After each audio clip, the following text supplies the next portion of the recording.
એક શેઠે મોટો શોરૂમ ખોલ્યો અને આ શોરૂમના ઉદ્ઘાટનમાં એક સંન્યાસીને આશીર્વાદ માટે બોલાવ્યા.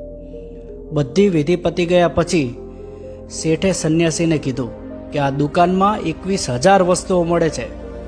આપને જે જરૂરી લાગતી હોય તે બે ઝીઝક લઈ લેજો. સંન્યાસી હસ્યા અને બોલ્યા, આમાંથી એક પણ વસ્તુ મને જીવવા માટે જરૂરી નથી લાગતી. મને એ વાતનું આશ્ચર્ય થાય છે કે માણસો આવી બિનજરૂરી 21,000 વસ્તુઓ વાપરે ક્યાં છે? એર ફ્રેશનર વગર કોનો શ્વાસ રૂંધાઈ ગયો? અરે ફેસ વોશ ના વાપર્યું તો કોણ કાળું પડી ગયું? હોમ થિયેટર લાવી કોણ કલાકાર બની ગયો છે? કન્ડિશનરથી કોના વાળ કાળા અને મુલાયમ થઈ ગયા? અરે જે ડાઇનિંગ ટેબલ વાપરે છે શું એને ઘૂંટણનો વાર નથી થતો? હેન્ડવોશ વગર આપણા કયા દાદાને કરમિયા થયા હતા તમને ખબર છે? શું આપણે ડીઓ છાંટીને નીકળીએ તો લોકો આપણને સૂંઘવા આવે છે? આપણે આ કુદરતની તમામ વ્યવસ્થાઓને ચેલેન્જ કરીએ છીએ. બાકી બગલો ક્યાં શેમ્પૂથી નાય છે? મોરલો પોતાનો રંગ અકબંધ રાખવા માટે કયું ફેસ વોશ કે કન્ડિશનર વાપરે છે? કોઈ દિવસ બિલાડીને મોતિયો આવ્યો?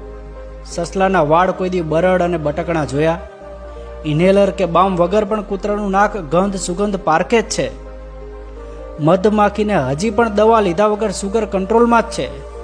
એલાર્મ વગર કુકડો રોજ ઉઠે જ છે. માણસ પૈસા ખર્ચીને દુઃખી થવાની ચીજો ખરીદી લાવે છે. નેટ બંધ કરો તો દુઃખી, લાઇટ જાય તો દુઃખી, મોબાઈલનું ચાર્જર બગડે તો દુઃખી, ટીવીનો કેબલ કપાઈ જાય તો દુઃખી, મચ્છર મારવાની દવા ના મળે તો દુઃખી, બહેનોને મેકઅપ ના મળે તો દુઃખી, કપડાની બરોબર જોડી ના બને તો દુઃખી.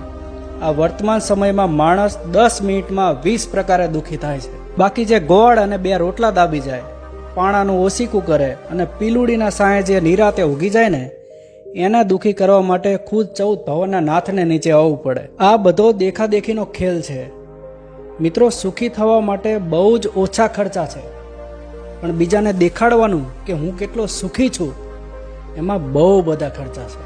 જેમ જેમ સગવડતા વધતી જાય છે ને એમ એમ માણસને દુઃખી થવાના રસ્તા પણ વધતા જાય છે. મિત્રો, જો આ વાત તમને સારી અને સાચી લાગી હોય ને તો વધુને વધુ લોકોને શેર કરજો.